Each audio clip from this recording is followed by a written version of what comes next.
What's going on, everyone, and welcome to episode 155 of the Bench Time Podcast with Todd and Brett Wiley of Wiley's Scale Modeling. So, before we get to our guest, which I know you guys are all excited about, because we do a sneak peek, like, preview for our listeners group over at the Overtime at the Bench listeners group, but if you're in that group, you already know who we're talking about. He's on the line. He's waiting. He's tapping his toes, waiting for us to introduce him here. But we have a couple announcements. First, this week, my dad and I are working on refining our YouTube video issues. So it's going to be a straight up audio podcast. It'll still be available on YouTube, but it's just audio with a graphic. So bear with us. Give us a week. We'll be back on YouTube here in no time.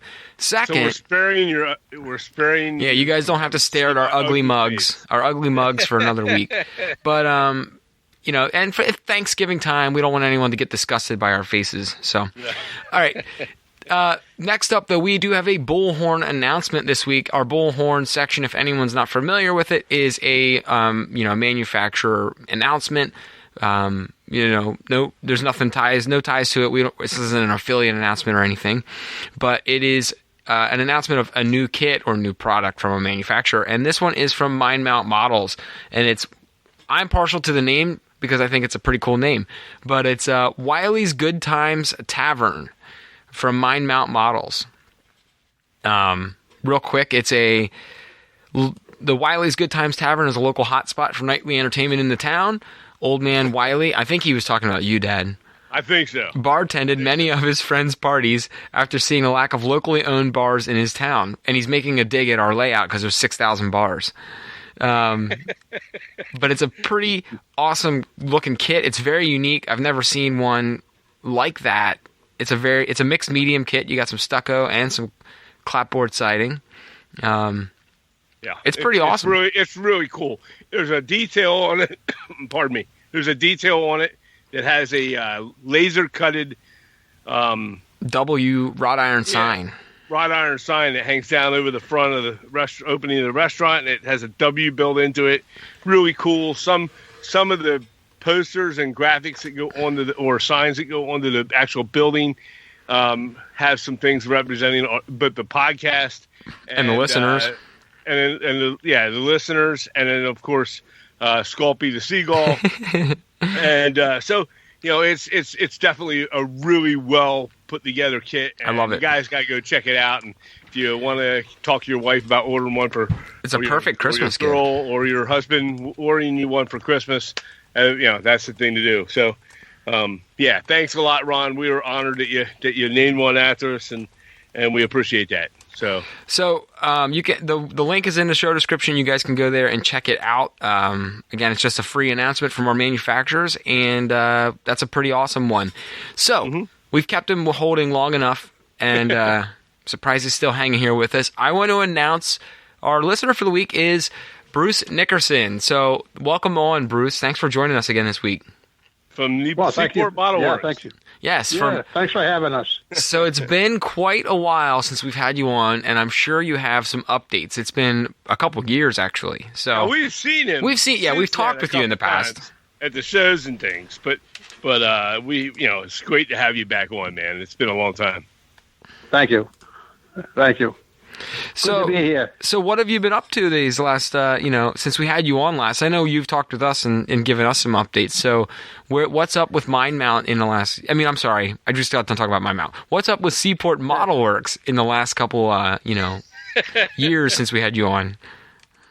It's been a great couple of years. We've been having fun first, and we've come out with some kits that I never dreamed we would. We came out with a shrimp boat, and we came out with a very contemporary Western dragger. Those two kits were they were just kits that I never dreamed we could do, and we did them, and they were tremendously successful kits.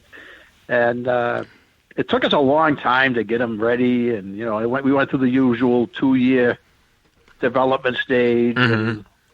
And one of them is totally in resin. The other one is a combination of resin and laser cut wood. But those two are probably the best additions that we've made in a long time. And And for our listeners who aren't maybe they've not listened to our first podcast with you, most of your boats are from originals, correct? Yeah, they are. If they're not a specific boat, in other words, a shrimp boat. Well, there's thousands and thousands of shrimp boats. Right. So, we picked a design from South Carolina and built that one. Mm-hmm. But a lot of the boats are very specific to a specific name boat that we've done. In other words, we go to Maine, we see a boat in the water, we take a lot of pictures. It's called the Laura B. We go home and make a kit, and it's a kit of the Laura B. Nice. So it has a very definite prototype that we're working from. We have to be careful there because now we have to be really careful about how we do it, the detail, and so on and so forth. Sometimes it's easier just to say, I'm going to build a fishing boat, a lobster boat. Yeah. It's easier for us rather than saying I'm going to build a lobster boat, Joanne D. That's different. So, and I don't think it matters because most of the folks that buy the kits, they put their own names on them. Oh yeah. So, yeah, but it's been exciting. Then we took a complete, 180 about 6 months ago, and I built up a 31-foot tugboat, and it's actually like a 4-piece kit. And it's we really... saw we have one. Thank you. And, oh yeah, great, yeah. Yeah, so I ordered some stuff from you the other week, and the Miss how do you say that? Mckillin Lighthouse. Mckillin Lighthouse. Yeah. I ordered the Mckillin Lighthouse, and then of course we got one of those new tugs, and and it's pretty cool. Now that's new, right? That's brand new. We just released that. Did you open the box yet? We did. I gave it to Brett to build. Well, when my dad, did you build it? I just got it the other day, but yeah, but it only takes about 4 hours to build it, Brett. Nice. Well, I will tell you, my dad and I were working down here in the workshop on Sunday, and he brought it down. We did do a little bit of an unopening at my workbench here and checked out all the parts. It's a pretty clean resin kit. It's pretty, there's not much, you have some detail parts you threw in, but there's not a lot of, you get a lot of stuff, but it's not a lot of a million little pieces, Right. Yeah. It's a very detailed build. Yeah. What I did there was, normally when I design the kits, I design for, say, a pilot house, I'll design 4 walls and a roof. And then the deck house would be 4 walls and a roof, and so on and so forth. So the hulls are normally solid or a shell, but the rest of the kits are normally built, like I just said. This kit, and so you're going to get 4 walls, you got to glue them together. This kit's different. I took the 4 walls, put them together, made a mold, and poured the 4 walls all assembled. Nice. Right. This takes a lot of time out of assembly. Same thing with the pilot house. So I don't know what you're related to. Is it Legos in maritime? I don't know.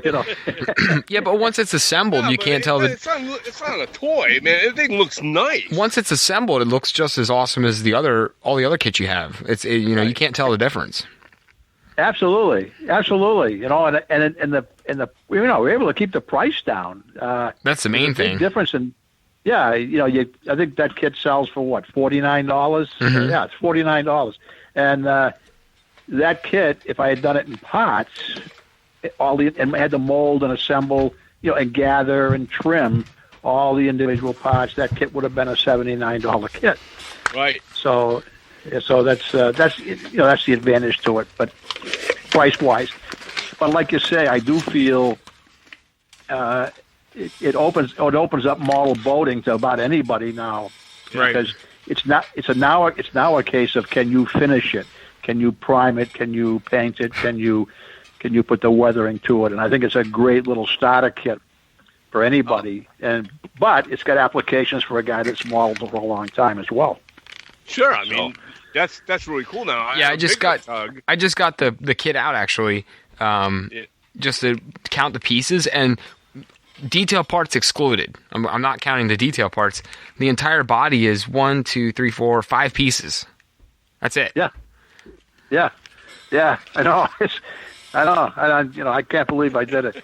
Because I like all them pieces when I'm molding. All the 35 pieces, and that makes me feel like I'm doing something. Right. But that kit was fun. That really was a lot of fun doing it, and that was a little bit. Mm-hmm. Go ahead. I was a little bit nervous. You're the guest. I'm talking over you. I'm sorry. All right. That's all right. I was a little nervous about molding it because, and when you do, even though it's a small mold, when you're doing a mold and you're doing a 4-wall assembly like that, you're apt to get a lot of air in there. It's tough to get the air out without putting it in a vacuum machine. And once you start putting stuff in a vacuum machine after you pour it, your costs go up, and it's then you might as well just make the pieces. Right. So we were. I think my fallout rate on that is probably about maybe 8% after molding. Yeah, that's good. So, and it actually is a boat that is used and still is used today in many, many harbors. It's only 31 feet, but you can find photos of them actively working today, moving around small barges, doing delivery work and so on and so forth. So it's not a toy; it is a working tug, and so we're pretty proud of that little baby. So we call it the mighty Little Tug. Yeah. I have the 53-foot harbor steam tug in the box here. It's about 3/4, well, maybe halfway done. I had some other projects. I had to I worked on it, and then I didn't quite get it done, and it's just in contrast, it's a little different because there's a lot of parts to that. And then, of course, you have your the actual cabin itself is made of brass. So that's right. It's a little trickier to work than an already cast piece. That's right. Unless I had to bend it, and then, of course, I had some painting issues with it because I got a little careless, but I fixed it up. Now I'm ready to start. I had to find a different kind of glue. I was using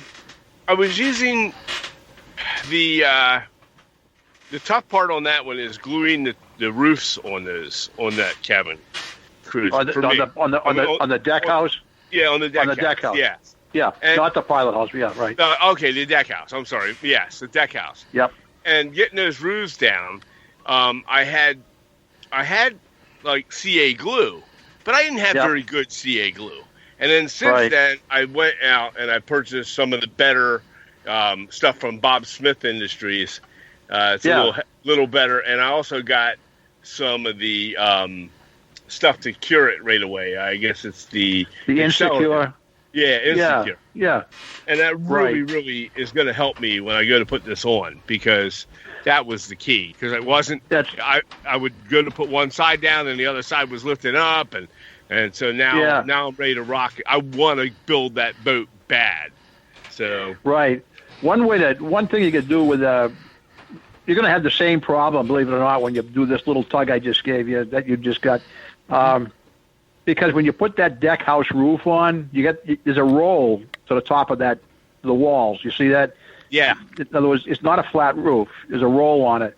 Yeah. And you're gonna have the same problem. So what I recommend people do, and I think I put it in the directions of this little kit, is just take a file and go and turn the roof over, and just take a file and just file a slot in the center of that roof on the underside of it. So you're taking some meat out. You could do the same thing with the number 11 razor blade and do a V. Just do a V cut. Right. And that makes all the difference in the world. We obviously can't do that in manufacturing because these are with open poured molds, so we can only finish one side. Right. But that's what I would recommend. The other thing is clamping. Whenever that little tug you're building, the 53-footer, I think I probably built 50 of those because because there were so many people wanted me to build them for them, and I got used to doing it. And I use clamps, and clamps work pretty good too. Yeah, I decided I'm going to use clamps for sure definitely. Yeah, but. right. But you gotta, the reason that roof is so thick is because the guy doing the pouring didn't do a good job. I mean, let's face it. I mean, I have that feeling that we should give people more resin than they need, and So. Well, but just that you mentioned that, I did exactly what you said. I thinned it out underneath with a vial, and so it's going to make it work pretty good. Absolutely, great.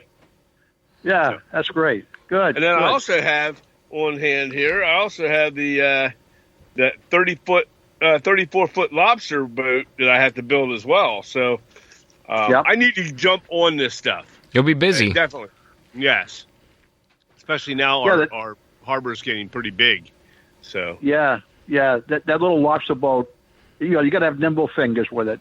It's just the only thing about that I would advise is the only problem I think anybody might have is when they're putting the roof on the cockpit. Mm-hmm. Just make sure that roof, design it when you're gluing stuff together. Make sure that the front window and the port and starboard walls are not on an angle going down in the aft. That they're flat, because that's the only thing to be careful of. That you want when that is done, you want that roof right to be in line with you don't want it leaning down on the back. Right. Okay. Yeah, that's the only thing that's the only part of that kit that I ever had trouble with. Right. Right. We thought about doing that with laser cutting, laser cut wood, but I haven't done it. I think we are taking a lot of the kits now. Mm-hmm. One of the reasons we haven't come out with a lot of new kits is we've been spending a lot of time rebuilding some of our older kits into resin hulls and laser cut superstructures.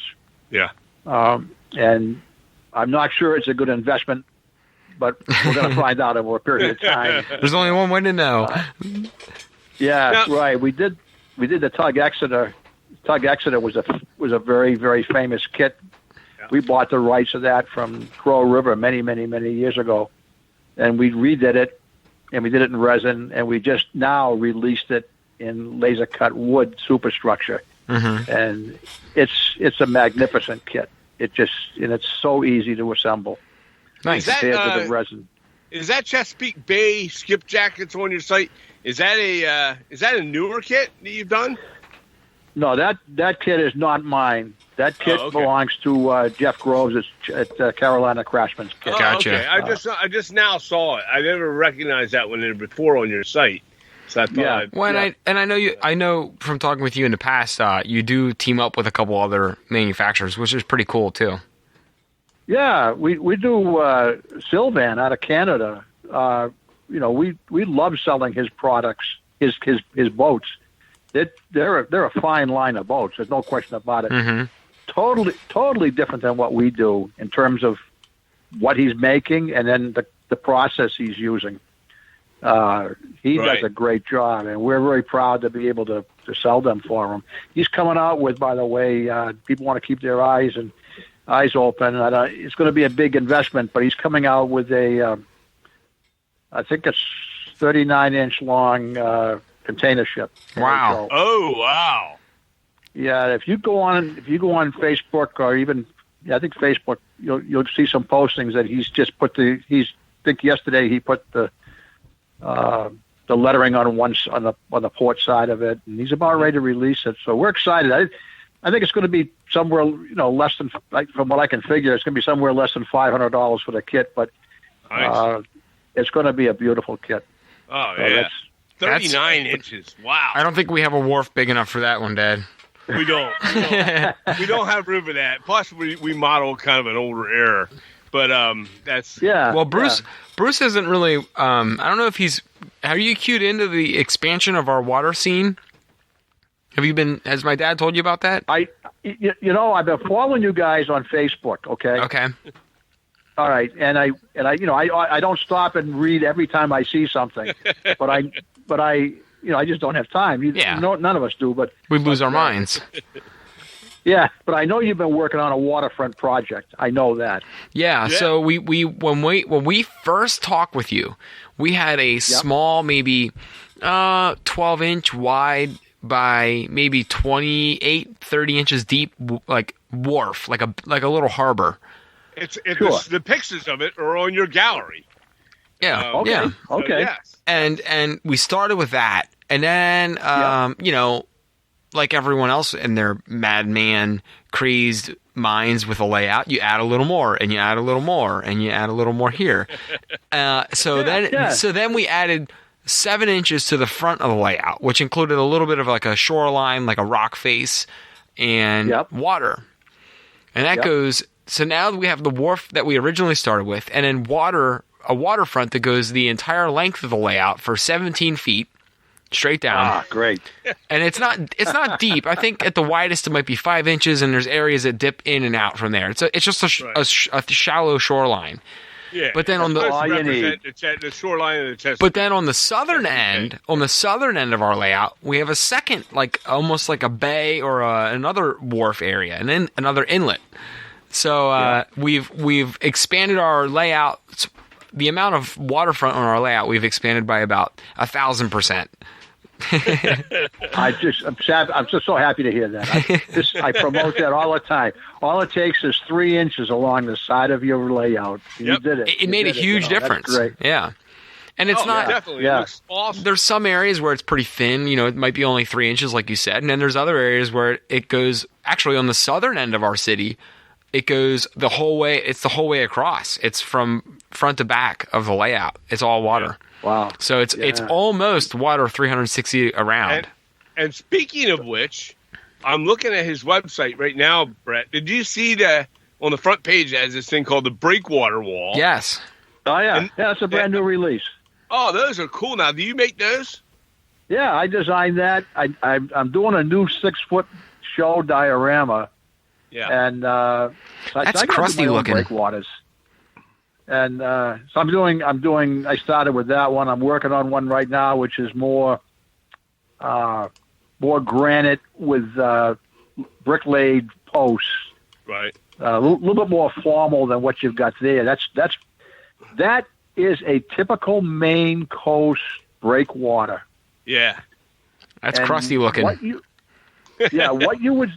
What you might see in front of that, I mean, up above on the ground, is you might see fishing cottages.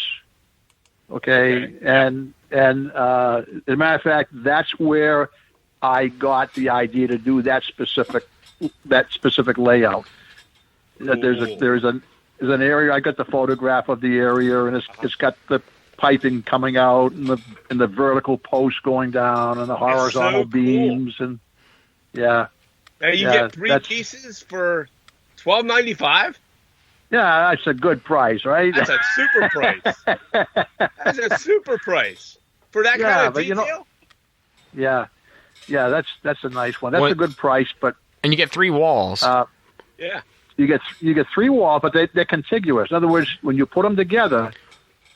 If you put those 3 together the proper way, okay, like the horizontal timbers will connect. Nice. And the red brick will connect, and the stone will connect. So it'll look like it's all contiguous. Oh, that's cool. Or you can use them, individually as you see them. And it gives you 2 foot of wall. Yeah, you get you're getting a good. Yeah. But that's what you need. You need to have. So many times we're tempted to just repeat over and over and over on our waterfront walls because it's nobody really sees it. I guess maybe. Yeah. But I don't know. I spent a lot of time up in Portland, Maine, and up through the Maine coast looking at walls, and they're all different. Yeah. And one of the interesting about a lot of these walls is that you can tell that they're built over a period of years. Right. Originally, it was like a granite base, and then they added something on top of that. Then they added on top of that. They added on top of that. Sometimes as much as 6 or 8 feet from the original height. Yeah. So if you want to be prototypically correct, then that's how you want to build a breakwater wall. It's awesome. I mean, I really love it. I'm probably going to have to order some of them. Yeah, good. Listen, you guys are going to need a lot of boats for that waterfront of yours there. Yeah, they're kidding you. Well, you might be able to keep me in it. business. Yeah. Well, we got a lighthouse on the one end that I had already built some time ago. And then, of course, I wanted another lighthouse for the far end, which is the Mckillin lighthouse, because I loved it. It was unique, and I was like, that is such a cool structure. So outside of the boats, which we're going to go back to, but the other thing is your structures. So this lighthouse is it's really cool. I love it because it also has a history, which it also includes on your website. You have a whole story of the history of that lighthouse, which is awesome. Right. And, that there was two of them at the opening, to the harbor, and I don't know what happened to the first one, but this one is now a residence. It's turned into a residence. Okay. This particular one here. Gotcha. I think there's a photograph in the website of the residence. Yeah, there is a picture in there of the residence. But well, we're not going to use it as a picture of the residence. We're going to make a lighthouse out of it. And it's cool that you mentioned that there are two at the entrance to that harbor. There are two lighthouses because we have the other one I bought from Hal Reynolds at the show called the Dog Bar Lighthouse. That's right. Brett built that one. Yeah. So we're going to put both of them on the one end of the harbor, and then we have the other lighthouse at the far end. So that'll be really cool. That's right. Yeah, I sell that dog bar for, if that Hal comes out with. I sell a lot of those. That's a nice kit. It's a cool little lighthouse. On the site, too. That's on the site as well. Yep. Yeah. I carry whatever Hal comes out with that I think goes with my line, and if he'll sell it to me, I'll carry it because he's a good man and he's got a good product there. Yeah. And, well, like I said, it'll be you telling that story of having two lighthouses in the same harbor. We were debating whether you would find two, because we wanted to keep both this one, the Mckillin, and then of course the Dog Bar. We wanted to kind of put them both in the same end in the same harbor. Right. So now we can. Right. That's right. Did you fellas see the Barrett's Fish House that oh my God! I was going to talk to you about that. That's insane. I love it. I absolutely love that thing. Gorgeous. Yeah. Who designed that? Was that you or Dave Frary? Yes, me. No, that was me. Oh, wow. Yeah. No, that's mine, and that thing has got more castings in it, and more small parts. And does that come with the little boat? Yeah, it comes with a boat. It comes with the truck. Oh, wow. So wait. Let's pause. It's not a truck. It's a reefer. Let's pause for a second. So this is one of the few kits that when you see the picture of the kit, you get almost everything that's in it. Yeah, you do. As a matter of fact, you see the stone. Yeah.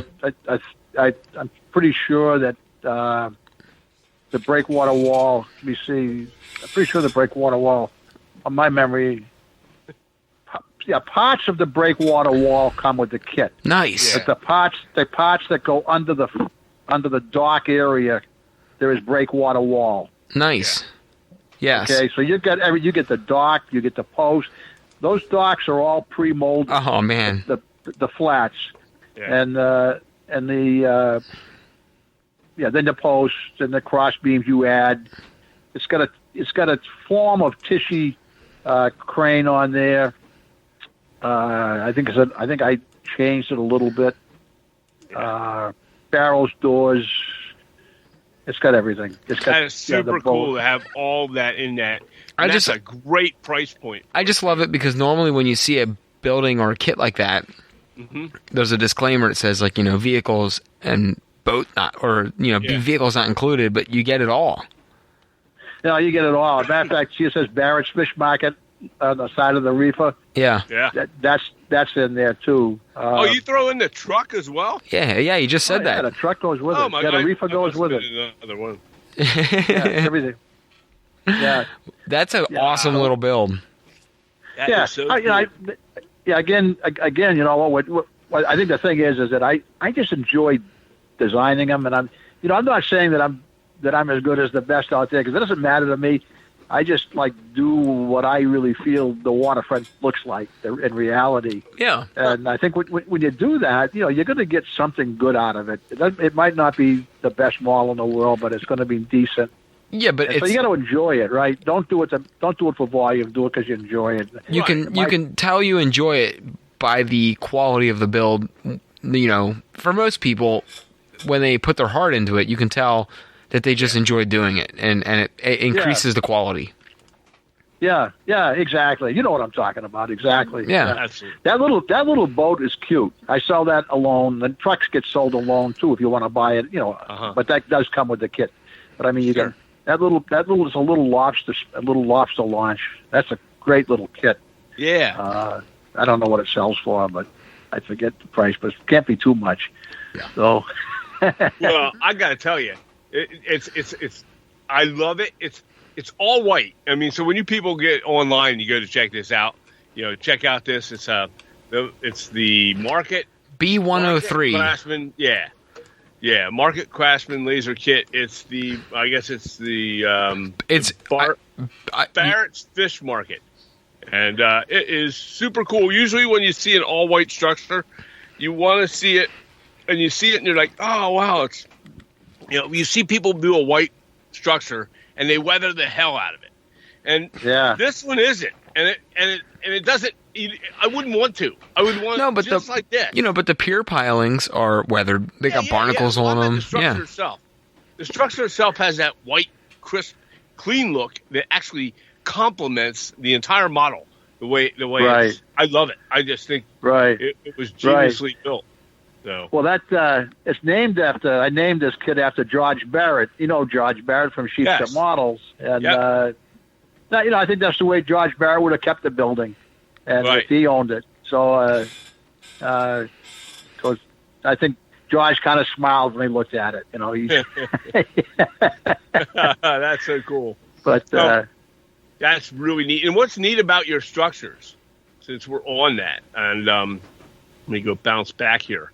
And you can see it when you go to your main front page. It says our newest products.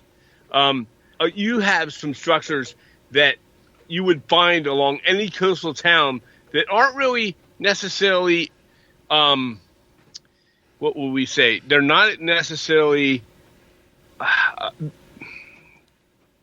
waterfront buildings. No, they can be used for either. You can use them in a town, but they are. But if you go to any town, like if you go to coastal Maryland, along the Chesapeake Bay region, down there in Annapolis, and just beyond that, out there on some of those little island areas where they have fishing inlets and such, you will find these same white painted structures. So you have the classic post 1850 New England farmhouse, but you have the carriage house, you have a connected house here as well. There's a firehouse, and it doesn't have to be a firehouse. That could be anything. Right. That's right. But all these are like your white structures. Another cool one that you see along a lot of towns anywhere on the coast would be the house at 16 Elm Street that you have. Right. I mean, these are all what you would find in some of those little fishing towns. Exactly. It's perfect because nobody else, Bruce, handles all these types of kits like this. Yeah. Yeah, we try to bring them all together. A lot of these particular kits here do belong. I sell for Mount Blue, and the reason we took the line is because everything you just said is exactly why I took the line on. Mount Blue is out of South Carver, Mass. These kits are superb in assembly. I mean, they are state of the art kits. Right. And his design is exactly what we want.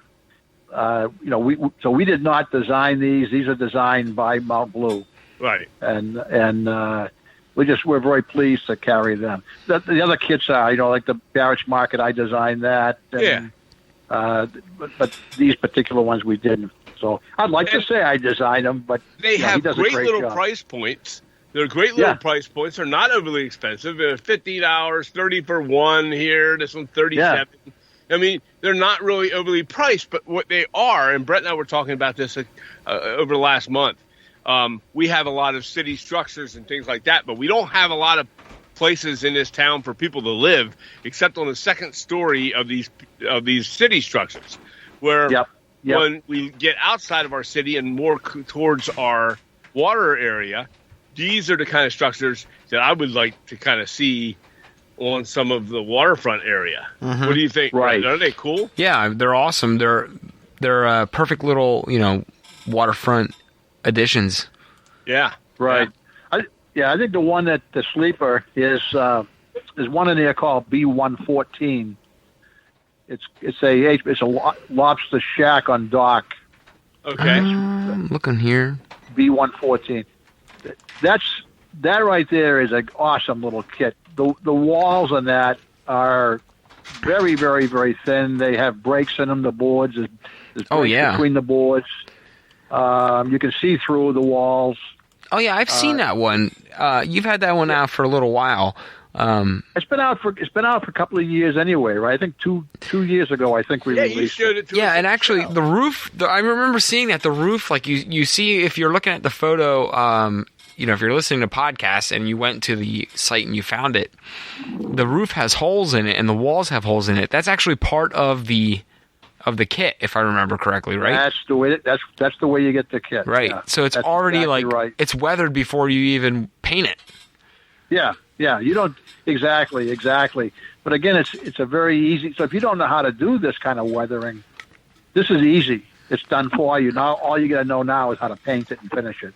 If you don't, So anyway, I just think that's a little bit of a sleeper. We sell a few of them, but it could be that the price is a little bit prohibitive, but there's a lot in that kit. Just in castings alone, there's a lot in that kit. Yeah. No, anyway, I just thought You're right, though, that it's a sleeper kit, because when I saw it, you have I remember you had a painted version, I think, the last time I met with you and we were at the show. It was probably, I don't know if it was, were you down at Timonium last fall? Yeah, I was. I remember seeing it. Right across from I remember seeing it there, and I remember the whole show. And I remember seeing it at the show over in Altoona. I remember seeing this one. Yeah. And you have that painted model up out there, and a sleeper's a right word, because it's a small but really it's one of those focal point on a waterfront, because it's just so dilapidated looking. You can't help but check it out. Exactly. Yeah. Right, he was right across. I remember now. He was teasing us the whole time, and he was right. I watched you guys work. Yeah, I watched you guys work for 2 days. Yeah. You and Dan Raymond. Yeah. Yes. Yeah. That was the last show Danny and I did. That's right. Yeah. That's the last show a lot of us did. Yeah. I know.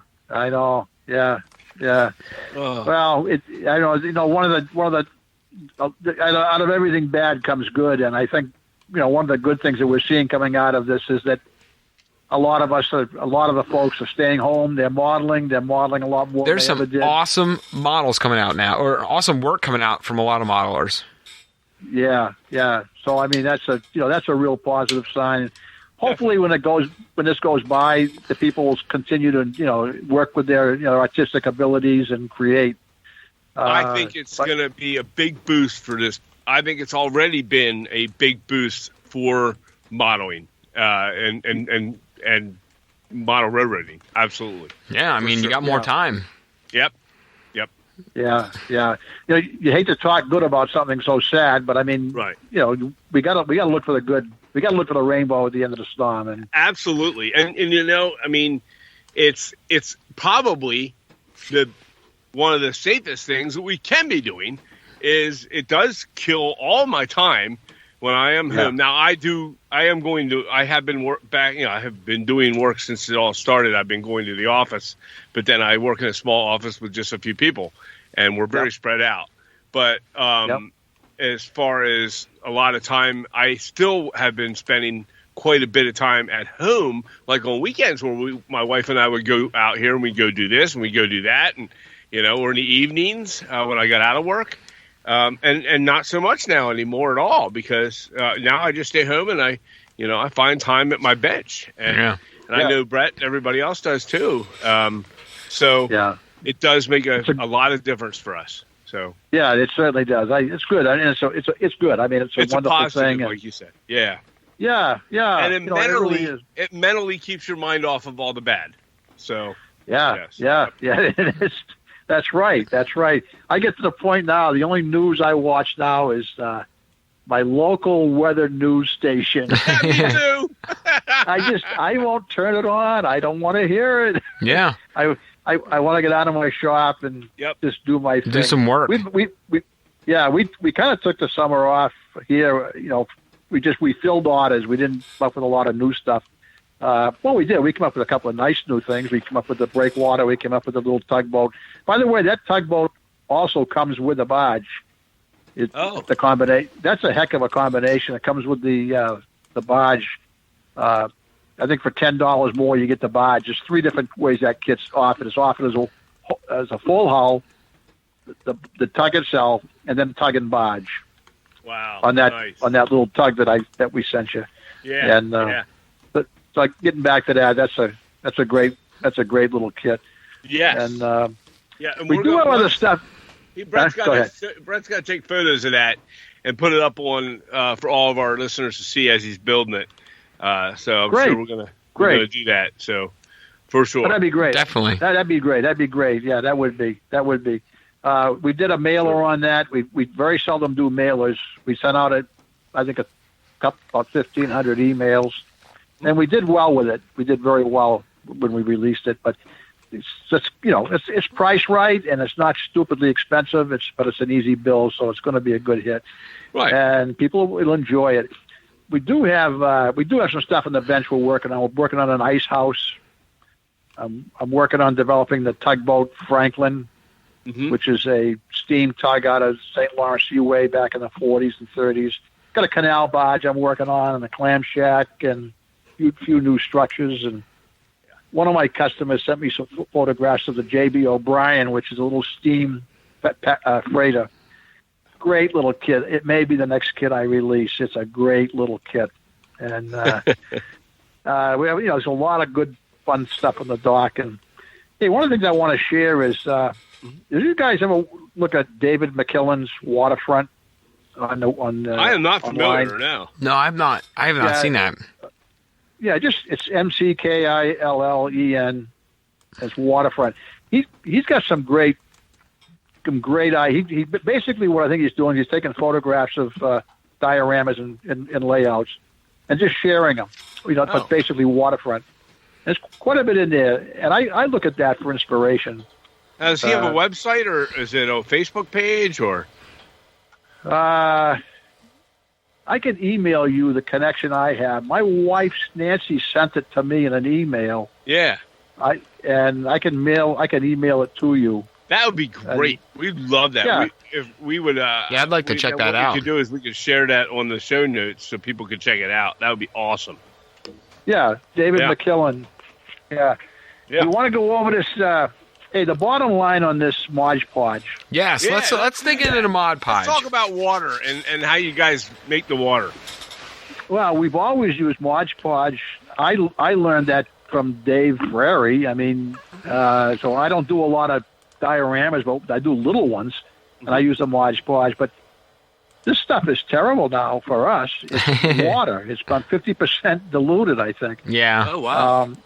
I called Dave today, and I was talking, Dave, have you got an answer for this thing yet? And he says, no. He says, the only thing you can do is take a wide brush and very carefully drag it across the Modge Podge to get the air out, but it doesn't take it all out. So the newer Mod Podge that's coming out was what you're trying to tell. So our listeners are aware, is because it's thinned out, it's causing more bubbles and such. Correct? Yeah.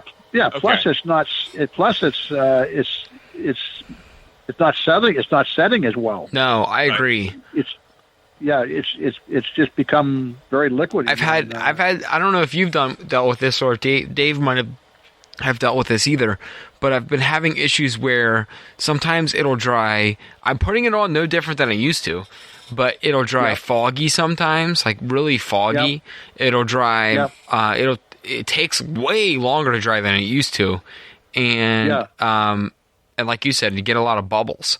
So there was the last time, in fact, the front corner here of my layout last weekend, I had to actually paint over my wave texture and put a new layer of Mod Podge down because it dried. I didn't put it down any thicker than normal. It just dried so foggy, and it wasn't dull, but it looked like it was still kind of wet underneath, even though it wasn't. Yeah, that's too bad. That's too bad because it was good stuff. Yeah. It was quick and easy to do. You open it up, throw it down, put 4 or 5 coats down, and walk away, and it was good. Yep. But I just in talking to Dave, I said, "Oh, Dave, what's the answer?" He says, "Well, he says you got to go back to Jim Elster. He says at Scenic Express and buy his water products, and there's nothing wrong with those." Right.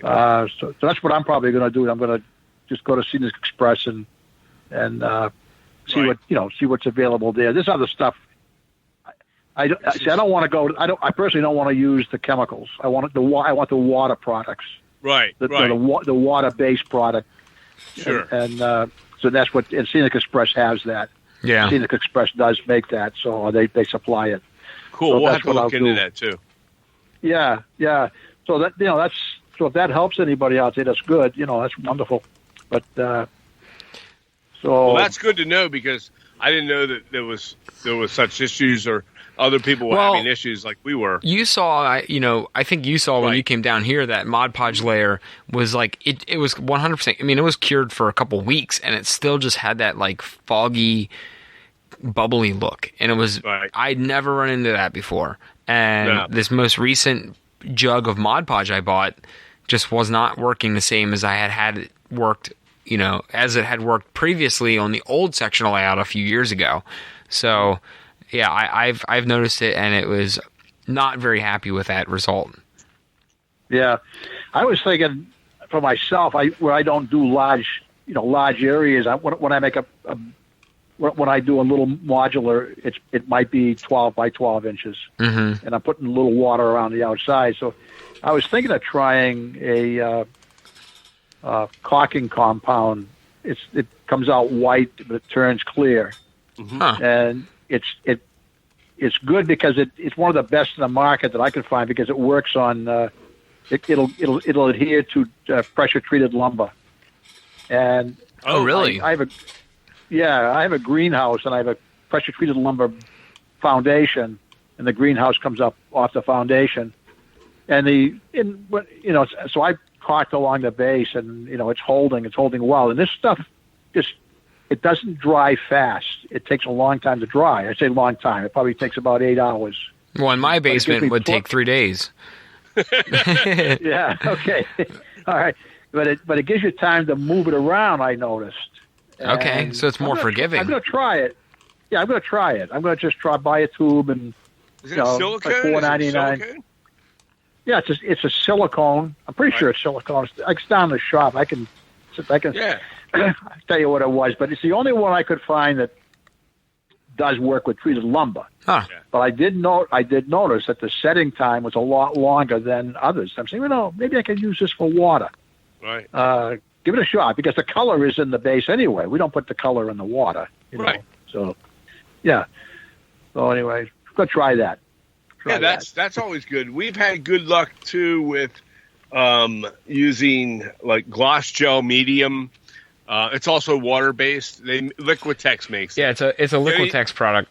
It's not okay. It's not cheap. It's expensive as hell though. Yeah, exactly. You better have coupons at the craft store because it's going to cost you. Yeah. But, yeah, the larger jug of it's like $25, and the small jug's like 13. But and the large isn't even big. No, it's not like it's not like Mod Podge where you can get a gallon of it for $12.99.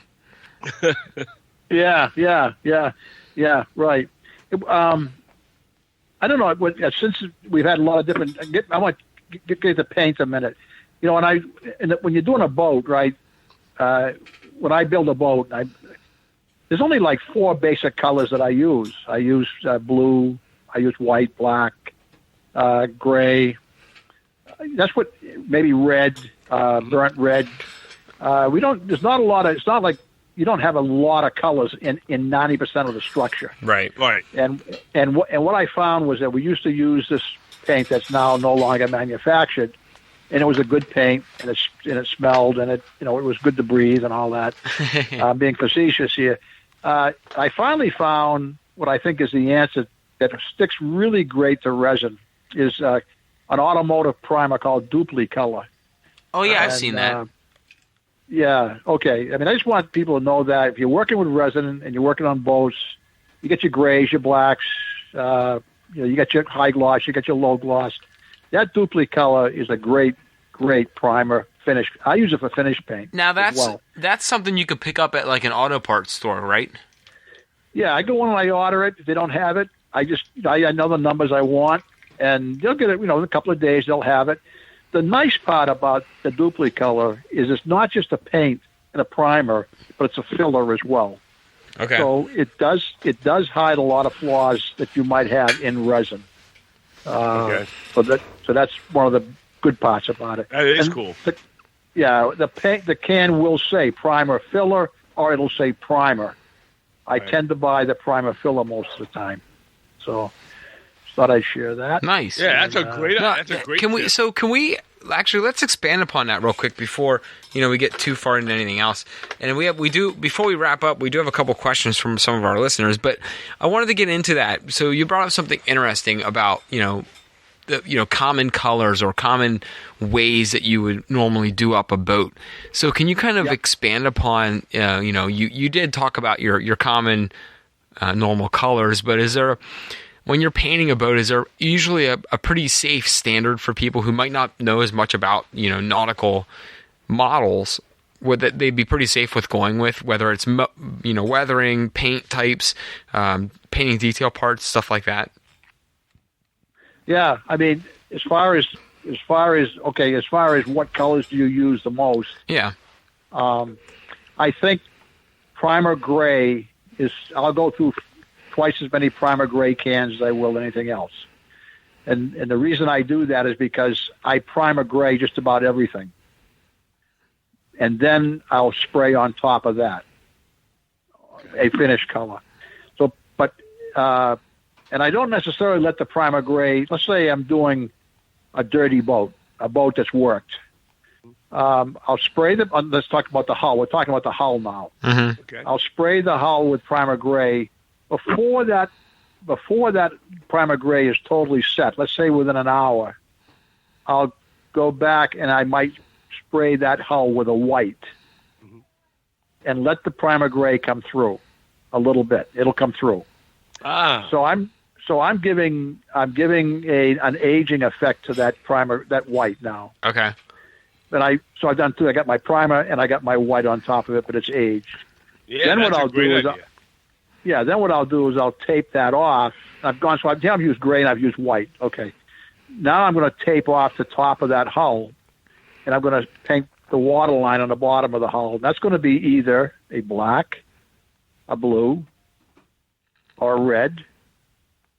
That's probably where it's going to be. I mean, that's it. I'm not going to use any other colors. I mean, that covers about every boat that there is. So I'm really down on my color now. Now I do my superstructure. I do the same thing. I spray paint it. I spray paint it the gray, and then I go in and I spray paint it white. But the same thing happened. But if I want to put a tint on that wall now, say I want the superstructure to be a tan. Mm-hmm. I will go back with acrylics now, Americanas or whatever acrylics, and I will now lay the brush on the final colors and let it wash over it. Good. So that's about it. Then the other thing I do is when I'm going to finish a boat up is I always dust it with chalk. And I always bring everything together with what's that? Dull coat. Dull coat, Testor's right. Dull coat. Right. All right. I use Testor's Dull coat to save everything that's solid that I want to keep on the surface. So now I'm gonna ask you a question that might contradict what we just heard a little, but I'm interested to hear this. So, Yep. what is it about tugboats? You've done a lot of tugboats, and you said that you use a lot of whites, grays, a couple greens, more neutral tones. Why is it that it seems that tugboats are always a little bit more vibrant color, or they're red, a lot of reds? The red, yeah, they're red. The red or green. Yeah. Red, green. Very seldom do you see a white one. Okay. Very seldom. Green and red. I mean, is really the color. Black hulls. It's just very interesting, as you go through these boats that you've done, and I know you spend a lot of time looking up, colors, and you do look at a lot of historical photos of these boats. It's interesting that, the tugs are always a little bit more vibrant and a little more colorful, and I'm wondering, it's got to be intentional. I don't, because that's what I don't know whether you're asking whether that's how do I do it or that I just think that's the way tugs are. Oh no, I was wondering. I wasn't asking why you did it. I was wondering if you know. I was wondering reason. I was wondering if you've seen a pattern where tugs are always just a little bit. They're different. Oh yeah, I think it's an elite society. They want those boats sparkling. I think it's like anything. It's. I'm not saying that they're more important than the fishermen because that's not true at all. Right. But the guys that own these tugs, they keep those tugs ship shape. It's almost like it's almost like a fire truck where they always have it shiny. It's nice and bright and ready to go, and they the firefighters take pride in their fire trucks. Absolutely. And it's almost like that with a tugboat. You're saying? That's exactly a good analogy. That's a good analogy. Yeah. They're talking millions of dollars for these tugs, and they have the responsibility of dealing with millions of dollars of other ships, right? And everything they do is going to be perfect. Right. So the mentality on that tug is perfect all the time. They're not only responsible for their millions of dollars in a boat, they're responsible for the millions of dollars of whatever they are that they're pulling and moving around. Exactly. It's tough to get a job on a tug. You got to know what you're doing. Huh. I have a friend that just retired. He just retired from the Navy. He worked on a tug for I think 30 years. Wow. And he can tell you stories that that are just overwhelming. That deals the typical situations that these tugs find themselves in. Huh. And everything is it's quick decisions. Quick. Right. And you have to know what you're doing. The engine room has got to be in tune with the, with the navigator and the captain, and everything is precise. So that's the attitude, and that's the type of people that work on them. And I think that's the reason those boats look like the way they look. Yeah. Yeah. I just found it interesting that we were talking about colors for boats, and it's the opposite for tugboats, which is pretty cool. Right. And I think a lot of people need to understand here too. If you're not familiar with Seaport Model Works, when you buy one of these boat kits, okay, and I bought a few now, and what you get with them with the directions, besides the fact that these directions are very, very impeccably done, in my opinion, you do a great job with the directions on them, and thank you. The neat thing about them is you get a history lesson.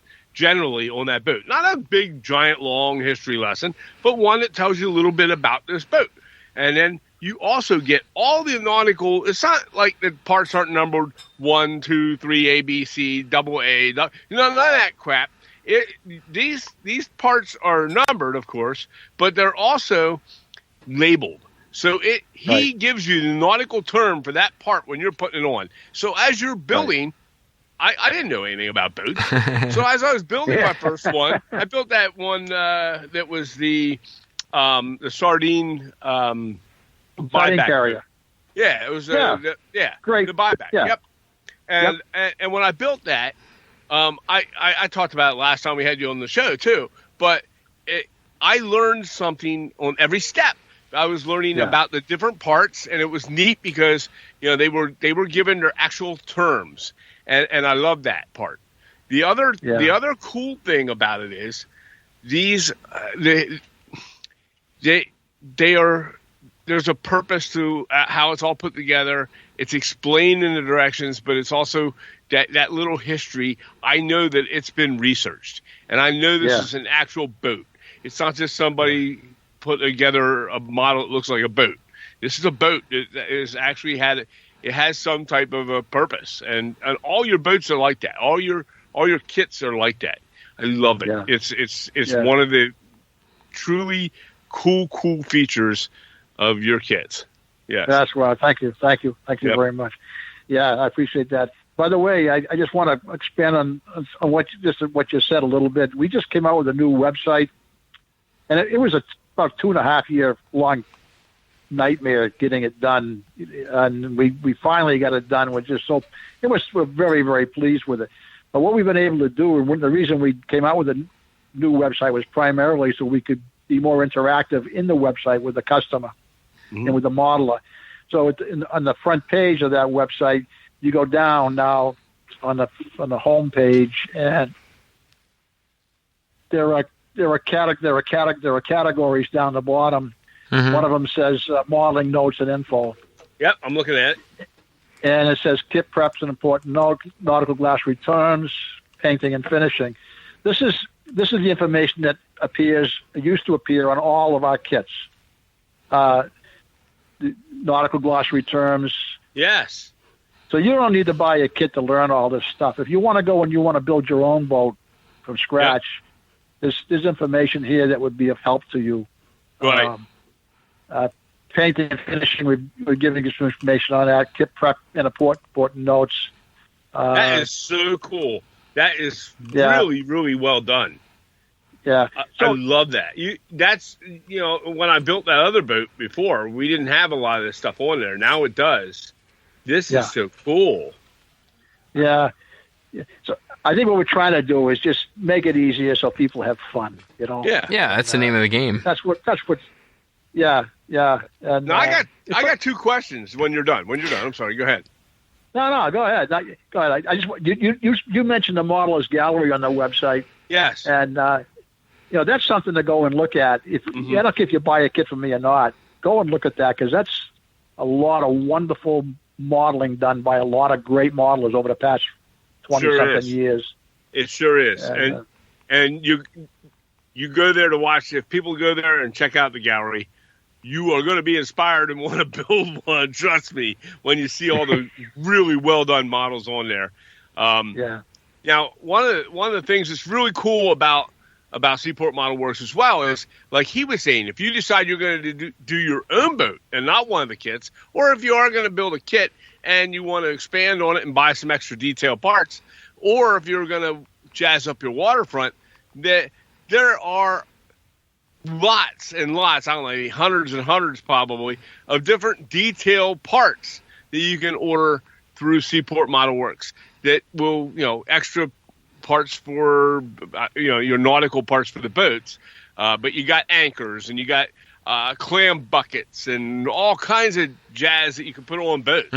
And then also you have stuff for the docks or the waterfront, where you would have the bollard. Are they called bollards? Bullocks. Yeah, bullocks. Okay, double bits. Yeah, they have all that stuff where you tie your boat off onto. The cleats, all of it. And, that stuff's not easy to find. You're not just going to find that in your normal hobby shop. You're going to have to go check this out. And if you want to really give detail to your waterfront, this guy's got all the little detail parts, man. This is the way to do it. I know that we've ordered some detailed parts in the past from you, and they've really jazzed up a lot of our, especially at first dock that we built, the first waterfront harbor that we had done, and that was awesome stuff. And like I said, I have stuff I haven't even built yet or painted yet, but it's it's super, super cool. That's the first thing I wanted to say. The second thing I have a question is, my brother wants to get into modeling boats. No. Yes. we were talking about it tonight because I told him we were going to have Bruce on the show. And we were on the phone about 5 o'clock tonight. He wants to do modeling of the boats, like the actual model boats, like the structures. Now, Yep. I know you don't handle those. I mean, I know you don't sell that, I don't believe, right? I think I asked you this before. Like the wooden boats that you had to be building, people build. I know you see them on places like Micromark and stuff like that, where the people actually build the wood boats where they had to, wood by piece on the wood. Board by board, yeah. Okay. Yeah. I mean, I don't know. We don't. We don't know. Okay. I don't know. That's right. I know. I know exactly what you're talking about. But I know but- where to get. I know where to get them now. Where do you get them? Because I got to tell him because he wants to go buy. He wants to go try it. I don't think he's gonna finish it. I know my brother. I think it'll end up at my house, and I'll end up doing it. But Yeah. Well, I think probably one of the best in the United States anyway. One of the best model companies. I'm not talking in the model railroad industry now. Yeah. Sure. It's a totally different market. Yeah, we went down a rabbit hole here. Yeah. Right. Yeah. Is Blue Jacket Ship Crafters in Seaport, Maine. Blue Jacket Ship Crafters in Seaport, Maine. I mean, I own several of his kits. Okay. And they are categorized as level decky Commodore captain in terms of the complications in building it. Nice. Type of thing. Good. So, like, he'd be looking for something that might be. Yeah, this is a guy who can't draw a stick figure. Yeah, and they can tell, and they'll tell you they're good people. They'll if he talks to them, and they'll tell him, well, what's the good boat for you to start with? Because what you basically, when you're doing these models, you're doing plank on frame is what they call it. Okay. You're actually laying the planks. The curvature of the planking is really the name of the game, and deep heavy curves are not for the guy the first time around. So they're going to probably sell him something like a Swampscott dory to do. Right. Okay. Which is really an awesome kit, and he can do that. Okay. So that's what I would tell him to go to. Is Blue Jacket Ship Crafters. I wrote it down. I'm going to tell him about that. Yeah. And I don't want to talk bad about my brother. I'm just saying this is a guy when we were. He jumps a lot of hobbies.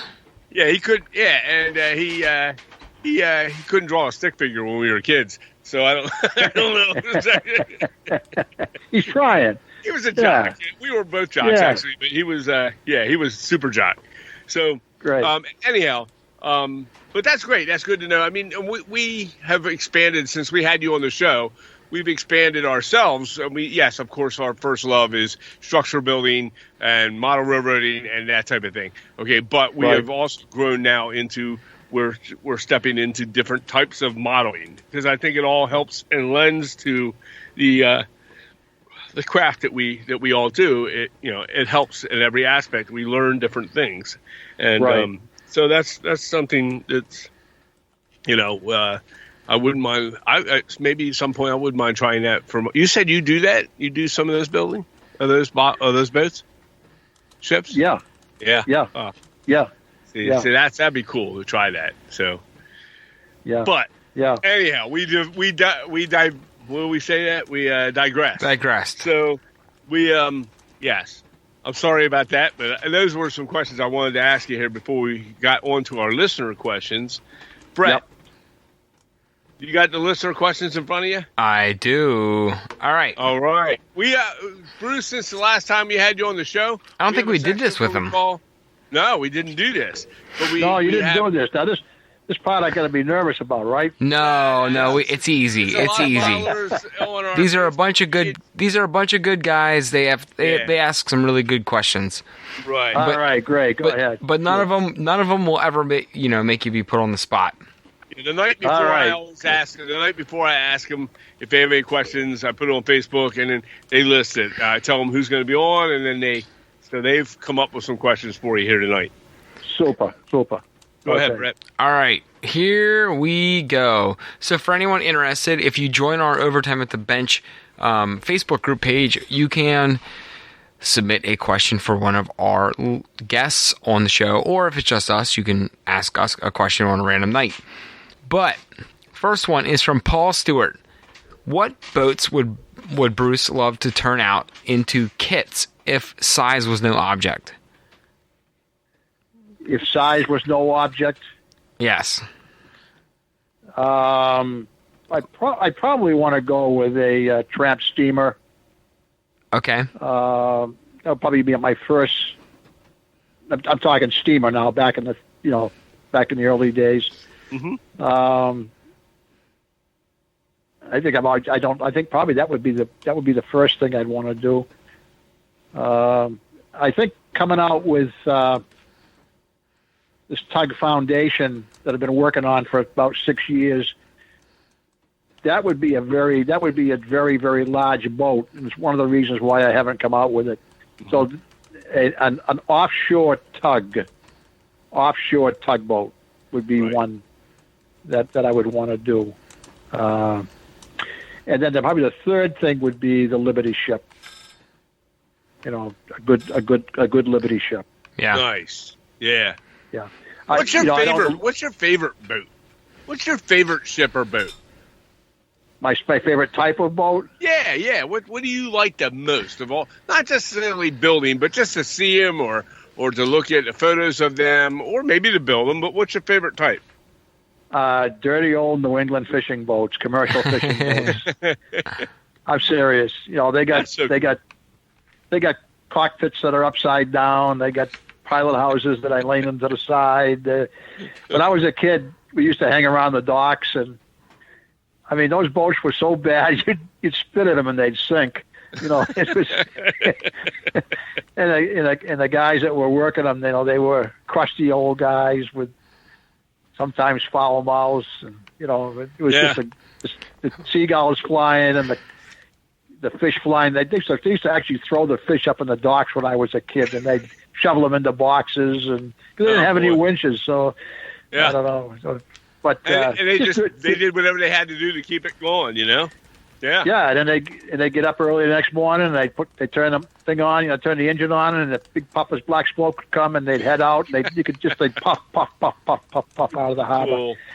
And unfortunately, a lot of them never came back. And and there is some great writings on the great fishing boats out of Gloucester and New England, and I recommend anybody. There's been 2 publications that have come out on the fishing draggers out of New England. One is an update from the original, and the update is very clear on the loss of the ships in that period of time. And I'd be more than willing to share that if anybody gave me a call and wanted to know more about those books. But those are the dirty old workhorses. There's still a lot of them in New England. There's still a lot of them here, but not like when I was a kid. See, this is why I like having him on, Brett, is because he gives you history. I'm a history freak, so when I talk to you and I listen to you tell the stories, I said I love it because you have that passion for this, and it shows. And that's what I was trying to talk about earlier with your kits. The passion is there. You give all the details. You give the glossary. You give the history of the boat. When you buy the boat, it's not like you just get the boat. But it's awesome. I love the fact that you are that passionate about your craft. Great. Yeah. Well, Brett, I don't know. It's been a one. I just got to tell you. I mean, I've been blessed to be able to do this. I mean, it isn't the money. We're just so lucky to be able to do it, right? Yeah, sure. Just like just like what you guys are doing. Yeah. We're blessed. Yeah, I love it. I mean, it's just it's a great thing. I mean, we just we're not making any money. We just do it because we love to do it, and we like having everybody out with. My wife just brought me a homemade gingerbread cookie. Ooh. Thank you. Yeah. And great. It'll go great with my beer. So it's but you're right. We're blessed that we can, with all of us, even the milers out there listening, to be able to have to be able to have a place where you can actually build your models and enjoy this. This is awesome. All right. Well, hey, we have a few more questions for you, and I just want to get through them here quickly. This one is from Brian Thompson, a long-time listener. And actually, it's more of a shout-out and a question. So he's only built one of his products, this lighthouse, which is my dad can pronounce it better than I can. It's the one my dad just bought. And he did a great job with it, by the way. He put a picture up on our Facebook group comments. I saw that picture this afternoon. He did an awesome job with it. Yep. And he said it was a blast, so that was a great shout out to you. And it was he wants to build more from you, but would love to know what you have on the drawing board. Now, we're not asking you to spill the beans on anything you're working on, but do you kind of have a little bit of a plan with what you're working on here in the future? Yeah, I do. As far as buildings, as far as structure kits, I've got an ice house that I've been working on for quite a while. I got a little clam shack, a retail clam shack for waterfront clam shack. But I think the thing is the most exciting ones I have are some structures out of a specific harbor in Maine, and they're fishing buildings on a dock. And I think those are the ones that I'm really excited about coming out with. Probably not going to have those for another year or so. Okay. Right. But they are just, when you see them in real life, you got to stop and look at them. Right. And so those will be fishing sheds on docks in down East Maine. Okay. That's for structures.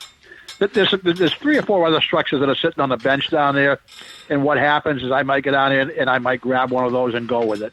Okay. It depends on where my interest whatever is. You're feeling whatever you're feeling that day, right?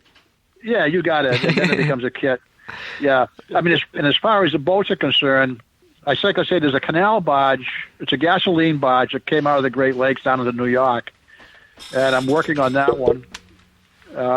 Hopefully they'll come out. The Tug Franklin, and then another small steam, flat top, solid top, freighter, little freighter.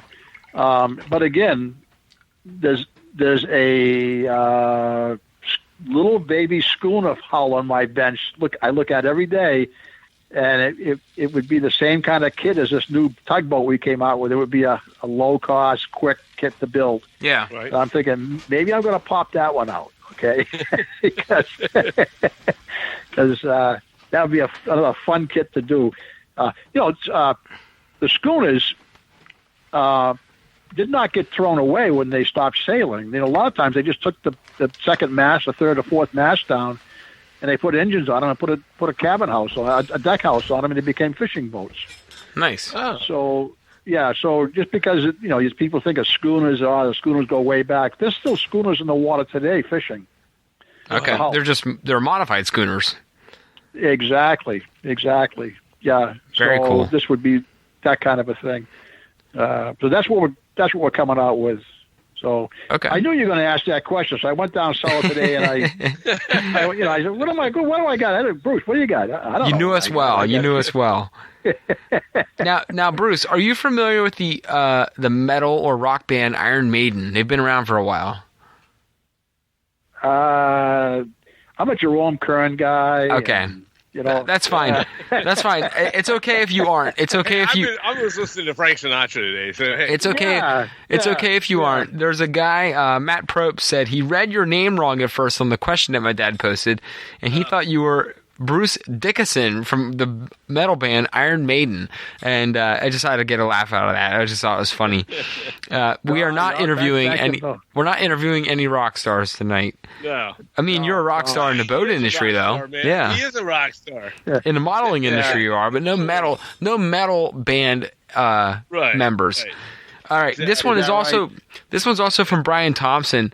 He said I should also mention that Brian went to high school in Hampton, New Hampshire, which is where I guess you're from that area. That's right. He said to Winnicott High School. Yeah. He's like, I hope this gets me some alumni discounts.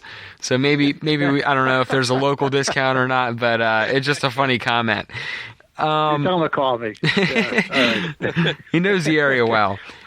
We'll find out what year he graduated. Yeah, he probably graduated with my daughters. I don't know. This one is from Chris Galvin. Do you have any plans to model any more Gulf Coast shrimp boats? We need 2 or 3 more for our port, our Aransas area on our club layout. Okay, it's interesting. That's about the 3rd time I've heard that question. That we're going to come out with additional shrimpers. And so that might be telling me to do something. I'm not sure. I guess I don't know. I don't know. I got to do some research on that because, like I say, this is not the first time I've heard that question. At the moment, the answer is no. Okay. But I do have to do some research into that. Okay. No, that's a good. It's a good sign because when I did the dragger lines, which are western and eastern draggers for the East Coast. What I found, I did a dragger, and then I sold that dragger for quite a while, and then I said I'm going to do something different, and I did a second dragger, totally different, and we ended up selling to the same customers that bought the first dragger because they wanted the diversification in their layout. So, but it's easier for me to do that than it will be shrimpers because I'm more aware of what draggers are. I'm not that well aware of what shrimpers are. Gotcha. I don't have a background in shrimping, so yeah. Anyway, I hope that answers the question. Looks like you're gonna have to dig out the books and study up here, man. Bone it up. Well, plus you got to get in the car and drive down south and get to step on the boats and look them and smell them and touch them and and that's what we enjoy doing. So, and eat them. Yeah. Well, you have to have some shrimp while you're down there. Yeah. Yeah. But Nancy and I went clamming last weekend. We go out to clamming flats, get our clams, and that's a dirty, dirty process. We come home, man, you've been somewhere. You get in the shower real quick. I'll tell you what, though. There's nothing better. We did that when I went to the beach with my in-laws a couple years ago, and there's nothing better than, coming back with your clams you got and having a clam bake and having a couple beers, having some, having some clams, a big old bowl of butter, and you're ready to go. Oh, it's awesome. It's just, it's what a life. It really is. What a life. I'm not jealous at all. Keep saying we don't mind the shells. We crush the shells up and give them to the chickens because we have chickens. There you go. I don't know. They get the calcium out of them, I guess. Yeah, who knows? They're chickens. They'll eat pretty much anything you throw at them. Yeah, right. Yeah. All right, This one is our last question, and this one's actually pretty interesting because my dad and I just purchased a 3D printer that I have in the basement here. So, and I have my own opinion of it. So I'll give my opinion of it after you give yours. Okay. With the rise of cheap 3D resin printers, what do you see as the future of business who sell detail castings and other detail and casted kits? Is the impact going to drastically reduce sales, or is it all about pushing forward with even better products? So I want to hear your side of it, and then I'll give you my side of it from someone who's kind of a very amateur with 3D printing. Okay. First of all, I don't know much about 3D printing other than what I see in advertising and some conversations I've had with people. Yeah.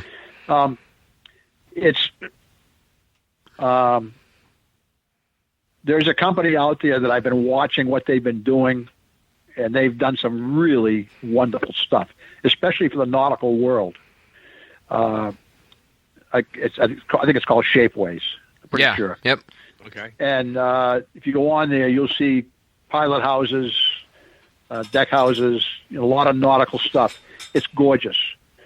Here's the problem. I can't put a kit out for $89 that has a $59 pilot house in it. Right. So it doesn't work. Okay, so that's on the far end of the spectrum. Let's go back to the small things like cleats and little things that are nickel and dime items. they're not nickel and dime when they're done in that process. And the production at this point is not there. So I can get a spin caster to spin cast out hundreds of cleats in under an hour. Right. You know, and I can't get that from a 3D printer. So okay, that's kind of my attitude right now. Is I'm not technically capable of drawing. Yeah. So I would say I'm a little bit afraid of it. It means I got to pay somebody to do my drawings for me. So, oh yeah, true. do you want to know my side of it here, real quick? Yes, I do.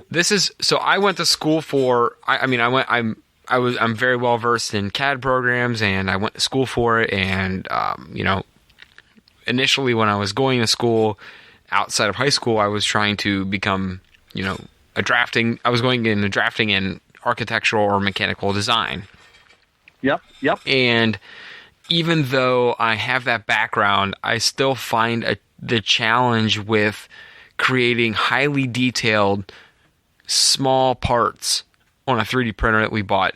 I've been tinkering around with it, but at that point, if it's going to take me an entire evening or 2 or 3 evenings to do something, well, hell, I'd rather just pay $50 and get a complete kit rather than spend 2 or 3 weeks trying to do it on my own and waste half my time tinkering around with it as an amateur 3D printer.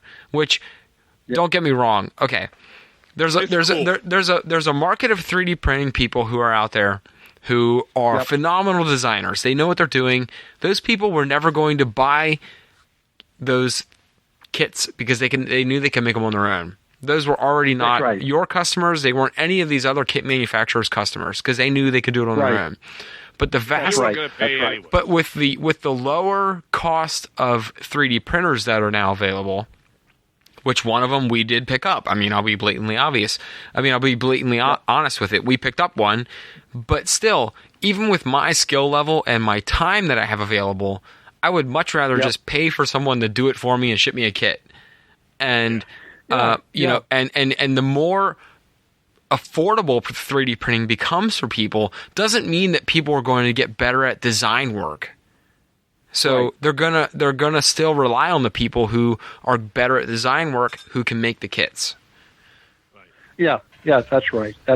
Yeah, that's right. I mean, hopefully they'll have their place, and hopefully we'll have ours. Yeah, right. Because to me, honestly, personally, I like buying a kit. Like we do here at Seaport Model Works, or if we go to Foscale Models, or we go to Carolina Craftsman Kits, I like that because I am building it, and I am the one taking the challenge to put this together, and a lot of our modelers are. Now, I do see a benefit for 3D printing where we can Brett made some downspouts that we could put on the side of the buildings. So we would buy your kits, but we would add these details that we printed out. Yeah, onto it. Yeah, that's to enhance fantastic. It. Which is really cool. But it doesn't take a lot of skill to do this. I don't ever see it 100% replacing the mass because I don't want it to. So I want to be able to build it myself. So to do what you do, and you do it to do what a lot of the other guests who we've had on the show who are also kit manufacturers do, also takes a little bit of. There's artistry involved with it. There's an eye for. You can look at what you need to make, Bruce, when you're building a boat or you're doing a structure or you're working on whatever you are. And the same goes with all the other kit manufacturers that we've interviewed. There's an eye for that design that obviously a vast majority of people don't have. Right. And that's why they buy kits. That's why they buy stuff that's pre-designed. That's a good point. That's a good point. I just I don't see it being a mass exodus of the kit manufacturers in the world because you still need that expertise in that design, in either whether it's boats or buildings or detail parts or whatever it is. There still needs to be someone there to know how to properly make those parts. Right. Yep. Absolutely. Well, I'm not against progress, and I think it's a wonderful thing that they do have 3D printing, and I'm not saying I wouldn't use it. I'd like to see 3D printing become more active in HO figures. Yeah. Yeah. That would be sweet. people figures. Man, if I could print people, man, that'd be killer. Well, we're gonna have a guy on here in December from Mini Prints coming up here in the next couple of weeks. He's out of Canada and he does 3D printing of. And I don't know if he hasn't done. I don't think he stepped into the figures yet, but he is doing animals and wildlife and things like that. And I don't know if you've seen his work. It's phenomenal. What's the name of the company? It's Mini Prints. Mini Prints. Okay. Yes. And Dave Cruzwick. I don't know if you know Dave. The name rings a bell. Yeah, Dave Cruzwick is a great modeler, and he does a lot. He does all the directions and stuff for Carolina Craftsman kits, and So, but Dave is wanted to introduce us to him, and we are going to have that gentleman on. And he does 3D printing, but he does 3D printing of. I have a funny feeling we'll see him get into that. Creating figures. People figure. Yes, yeah. That would be huge. It would be. It would be. There's only in my spectrum, I can only find 2 packages of maritime figures. Yeah. There's in the world. Prizers. And they're both made by Prizer. One is the dock people, and the other one is the ship's crew. Yep. That's amazing that there isn't 30 or 40 different maritime figures. I mean, 2/3 of the earth is water. I mean, what's going on here? Yeah, there needs to be more of that. Yes, definitely. Yeah. So I mean, that would be a great thing. And I know there was a guy down in Rhode Island I visited 4, 5, 6 years ago. Went down with Brian Bollinger, and we visited this guy, 3D printer, and Brian did try, I think, some O-scale figures with him. And I don't know how Brian made out with that. I don't know. I don't think it became a big thing. Right. I'm not sure the quality was what Brian was looking for. Sure. But this guy Bernard, this guy's name is Bernard Helen, and we're going to have him on the show. And if you ever go to his website, Mini Prints, and check it out, Bruce, I'd recommend just go to Mini Prints and check it out. It's on. I think you'd have to look it up on Facebook and just look it up in the search, and you'll find it. But it's got he's got like small woodland animals, and you zoom in on them, and it's phenomenal detail. And that's great. That's good. So if he can do that with an animal, he can definitely do some figures. So we're gonna absolutely. Yeah. You tell him another I'll buy some aspect from might him. be vehicles. Vehicles may be another option too. I mean, I know I like the Sylvan kits myself, but there's only so many vehicle companies out there, so might be another great avenue to look at too. So yeah, exactly. I know. Yeah, that's right. George Barrett, I think, sold his company to somebody, and I guess they're still being made. I guess the stuff that George was doing, but actually, you're right. Jordan is gone, and the little competition would be good out there. Wouldn't bother Claire, because Claire's from Sylvan is going to do what he wants to do. He does great stuff. Sure. Does great stuff. So absolutely. I got a whole drawer full of it I haven't even done yet. I mean, I'm literally 20 cars in there I haven't done, and I got to get on them. But his stuff is really nice. So But so, is there any more questions, Brett? No, that wraps up our questions from the listeners. Okay. But we covered a lot of ground. We've been on for an hour and 40 minutes. Definitely. Wow. Yeah. And, hey, one thing I want to, before you go, I want to tell you, we were talking about, you asked about what boat I like, and I said I like the old dirty fishing boats. The name of the book, and I want people to know this, is called White-Tipped Orange Mast. White-Tipped Orange Mast. Okay. By Peter Prybot. Peter is no longer with us, but he was a great writer. He did 2 books. It's Gloucester Fishing Draggers, and get one of the 2, and it's a phenomenal amount of information and photographs in there in these books. If you can get both books, 'cause like I said, one book is at one date, and then say 10 years later, they did another book, and they showed the demise of the freighters of the fishing boats. But that's the name of the book, and that's the author. And Gloucester Fishing Draggers by Peter Prybot, White-Tipped Orange Mast. I recommend you get it. What was his name again? Peter what? Prybot is Prybot. Awesome. I will put that in the show notes for sure. Yeah. I think my favorite boat of your boats, your ships, are. I do like the one steamer you have, the 77-foot converted Hayden steamer. Yep. That's a cool one, and I love the dragger, the 51 Western rig dragger. It's really, really super cool. They're two of my favorites in your thing. I love seeing those. That's good at all. Yeah, they are good. Those are two good ones. They really are. Oh boy. Yeah. But that's great. Well, we know it's getting late, and we're early to bed people, I guess, because we all got to get rolling. But we enjoyed having you on and sharing a lot of good times, and hopefully we're all going to get together here again. We'll be able to do this again soon and get to some shows together when they start them up again. Hopefully, we'll pray that's soon, and of course we'd like to have you on the show sooner. You were on show episode 25, and we waited to 155 to get our good buddy Bruce on again. And we'd like to do that much sooner than what we just did. So if you would be willing, we'd like to get you on. Maybe this spring or summer we could get you on again if you're into it. Sounds good. I appreciate what you guys are doing for this industry. I really do. Well, thank you. Go ahead. Yeah, you guys are doing a lot for the industry. Keep it up. Well, we appreciate it. We just do it for fun anyways, because it's just such an awesome thing to do, and I enjoy connecting with everybody. And like you had mentioned earlier, Bruce, there's so many people that are doing so much more now, I think, since we're all at home. It's one of the beautiful things that came out of this entire year.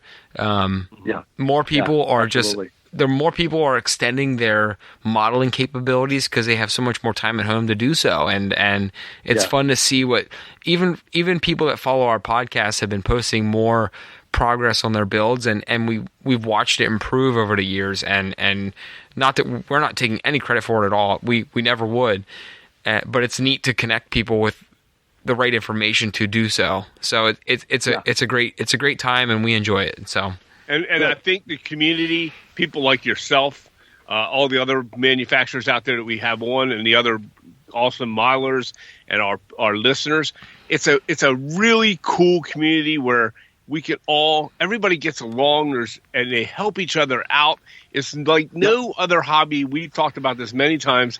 It's like no other hobby that we've been involved with that shares and helps and is willing to expand other people's knowledge and accept and learn from each other as well, no matter how good you are. This is some of the most wonderful people in any type of hobby industry that you got it. And I think it's just awesome. And you're one of those awesome people. So we appreciate that. Thank you. I agree with you, but thank you very much. Thank you. That's great. Okay, all right, Bruce. Awesome. Well, you have yourself a good night. We're going to sign off, and you guys have a great Thanksgiving. You do the same, and Merry Christmas and New Year's to you too, sir. You too. All right. Thank you. Talk to you later. Thanks again. Right.